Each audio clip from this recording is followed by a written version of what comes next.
Last 4th of July, Joe Biden had his grand speech ready. He gathered hundreds of people outside the White House. They were eating hamburgers, watched fireworks over the National Mall.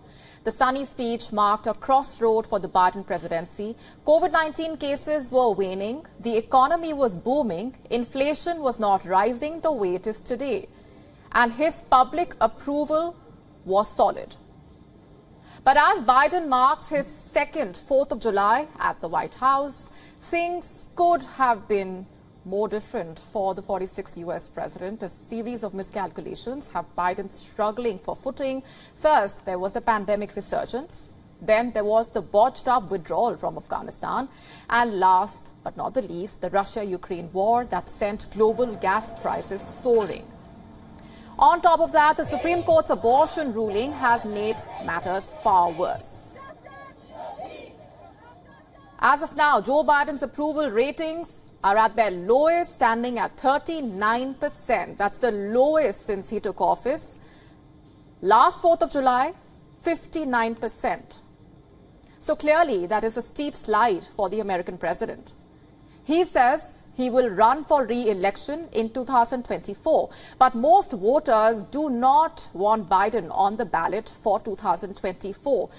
As many as 71% saying he should not seek a second term. 45% saying he is a bad president. And 30% believe he is too old to be president again. Nearly 60% have doubts over his fitness. So they don't want Biden, but they also don't want Trump.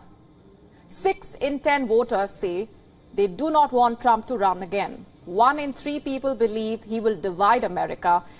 If Trump and Biden are on the ballot, most of them say they will vote for independent candidates.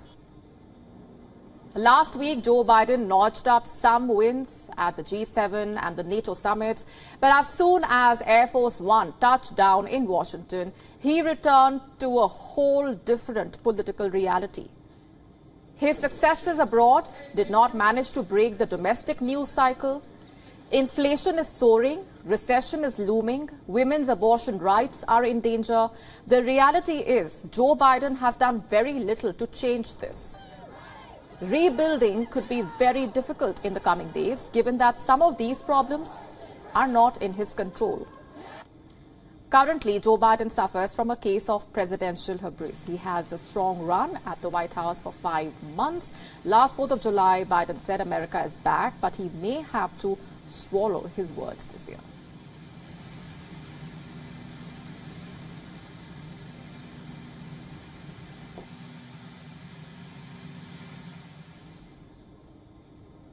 And with us on the broadcast is Nicole Berner-Schmitz. She is a Democratic strategist and is with us from Washington, D.C. Hi, Nicole. What do you make of these figures, the popularity ratings, and what the people are saying about Joe Biden running in the 2024 election? Well, there's no doubt that President Biden's approval numbers are low and that is concerning and something that the White House would like to address. And the reason for it is on two sides of the coin. You have people who identify on the right who are going to be frustrated with a Democratic president and not be supportive of him no matter what. You also have people within his own party that are frustrated, people that are frustrated that the Democrats do control the House, the Senate, and the White House and don't feel that enough has been done. They don't feel like enough of the agenda that President Biden and the Democrats ran on in 2020 and won on in 2020 has been enacted. So there's a lot of frustration. But you have to remember, we are over 2 years from another presidential election. It would be ridiculous for a president at this point to say anything but he was going to run again. You would set off a chaos if you said anything else.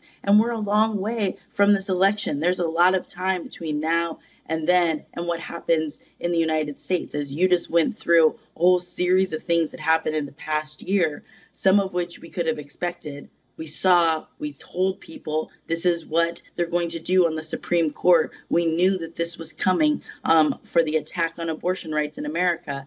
And some things that we didn't know, that Russia was going to invade Ukraine and the ramifications of that. So we've got a long time until the 2024 elections.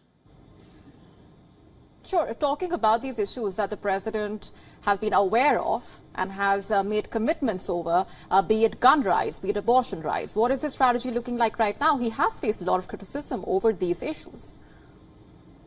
Well, with gun violence prevention, we've seen a deal brokered in the Senate. We've seen legislation passed. Is it everything that Democrats wanted? No. But it's a huge step forward.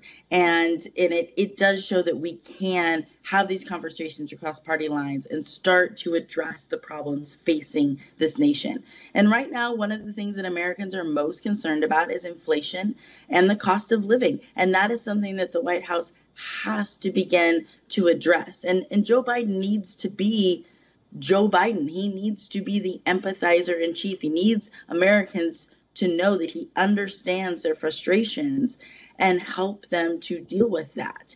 And then there's going to be other things. The attack on abortion rights in America, this stripping women of this human right that they have to make decisions about their own bodies. The White House has to do everything that they can possibly do from the executive branch to restore rights to women. And the Democrats need to make clear that this is something that the parties differ on.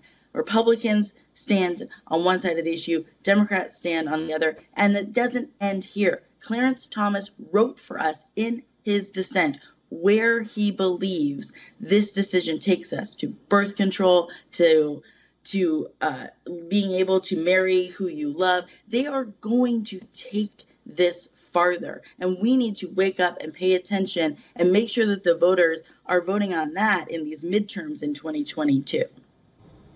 Right, so going by what you're saying, the American president is not coming across as an empathizer. So what do you think needs to change? And what is your assessment of the public mood right now? These numbers say a lot.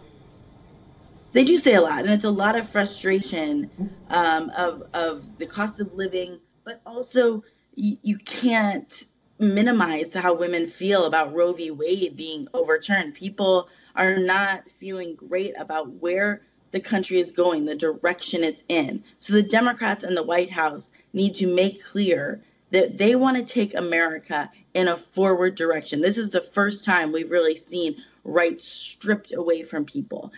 And it's fair to be frustrated with the cost of living. There's frustrations when you feel like you can't afford what you could a year ago.